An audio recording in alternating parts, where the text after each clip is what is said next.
Aujourd'hui, les 15 questions les plus posées sur l'attaque des Titans. Et c'est parti!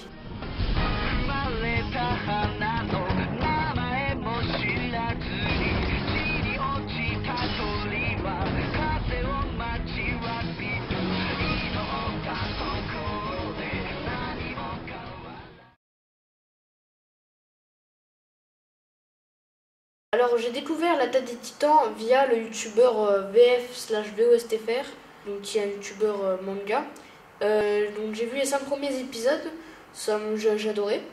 Et par la suite, la chaîne a été fermée pour des raisons de droit d'auteur. Du coup, j'ai cherché un autre moyen de voir la suite qui était du même niveau.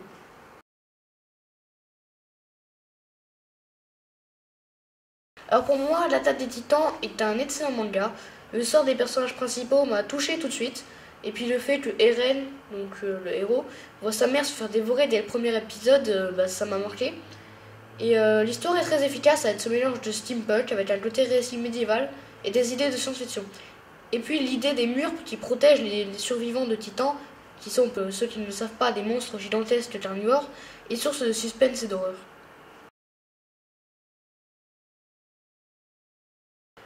Alors j'en ai des tonnes, mais si je devais retenir un passage de SNK, je pense que c'est celui où Eren découvre la vérité sur la nature des Titans, et notamment, sans trop spoiler, de 2 personnages importants de la saga.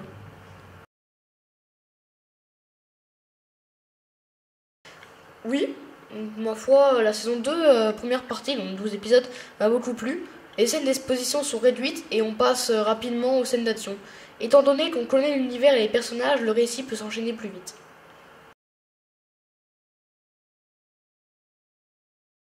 Alors la question est très difficile, parce que j'aime les 2 saisons, mais je pense avoir une préférence pour la première, car elle est riche en rebondissements et en émotions.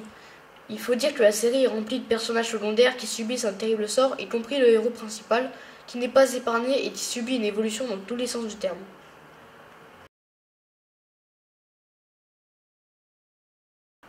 Alors, beaucoup de morts ne m'ont pas laissé indifférent, car j'ai appris à s'identifier à eux, et la mort de certains est vraiment brutale.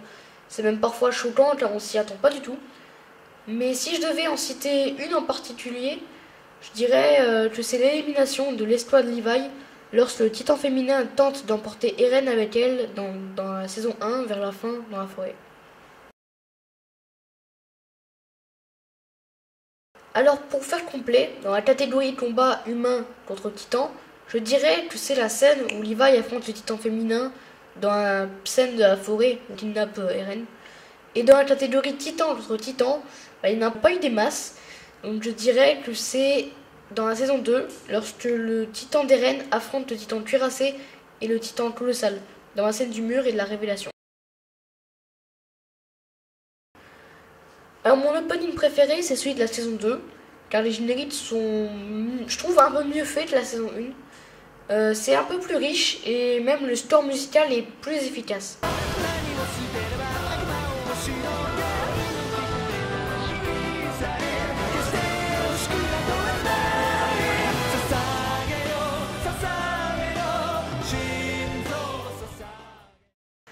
Tandis qu'à l'ending préféré, je dirais que c'est celui de la saison 2 aussi, parce que la musique est assez glauque, on va dire. Ça correspond assez bien au thème de la série.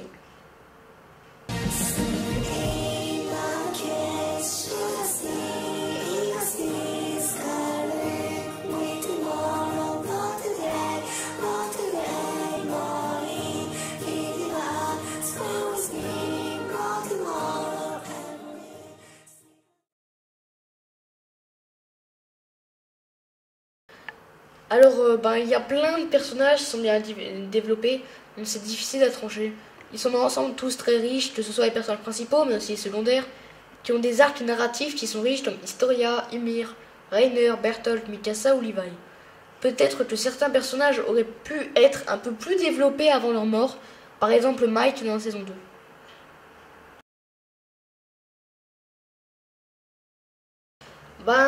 Pour moi, je pense que c'est pareil pour à peu près tout le monde. C'est Levi. Il est une sorte de combattant ultime. Tout ce qu'il tente est réussi, c'est même le seul personnage qu'on n'a pas peur de le voir se faire tuer tellement il est puissant. Mikasa est aussi un personnage redoutable et elle a droit à beaucoup de faits d'armes spectaculaires. Alors, mes 3 personnages préférés sont Levi, Armin et Mike. Levi, on l'a déjà évoqué. Armin, c'est le compagnon de l'ombre de Eren. Il apparaît au départ comme un personnage faible, mais il ne l'est pas. Il va se révéler au fur et à mesure comme une vraie tête pensante, capable de mettre en place des stratégies pour affronter ou piéger les titans. Et concernant Mike, c'est un vrai coup de cœur personnel. C'est un personnage secondaire, un combattant qui va jouer un rôle dans plusieurs séquences de la saison 1 et surtout au début de la saison 2. C'est là que le personnage va montrer tout son potentiel héroïque, malheureusement juste avant de mourir. Alors au début j'avais pas forcément de personnages que je détestais plus, je les aimais tous plus ou moins. Et puis après la révélation des 2 titans, donc Colossal et Cuirassé dans la saison 2, bah, je dirais que c'est quand même Reiner. C'est un personnage qui semble sans pitié et qui n'inspire aucune compassion, à l'inverse de Bertolt qui est plus émouvant. D'ailleurs quand il se transforme on voit bien qu'il a des larmes dans les yeux parce qu'il n'a pas envie forcément d'arriver à ce point.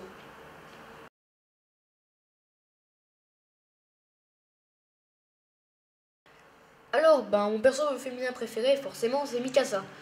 C'est un personnage contrasté, à la fois en retrait et toujours sur le point de protéger Eren. Par amour, peut-être, peut-être pas. Mais aussi pour son incroyable dextérité dans les combats. Elle a un courage incroyable et n'hésite pas à se sacrifier et à se mettre en danger.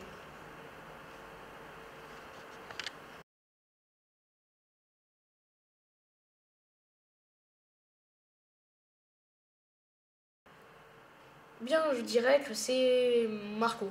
C'est celui qui pense toujours au bien-être de ses compagnons avant le sien. C'est un personnage naturellement bon et bienveillant. Sa disparition dans la saison 1 a marqué beaucoup de personnes, car on s'y attendait pas du tout.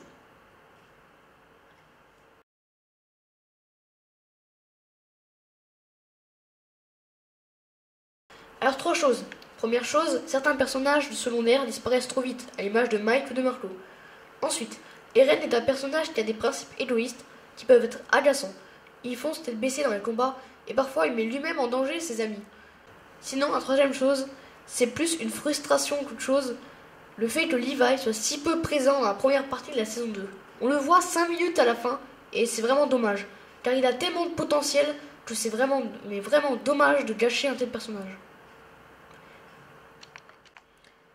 Voilà, c'est déjà la fin de cette vidéo. Un petit clin d'œil à Ryless, des vidéos de Ryless, sans qui je n'aurais pas fait cette vidéo. Sa chaîne est dans la description. Portez-vous bien, ayez du punch et à la prochaine!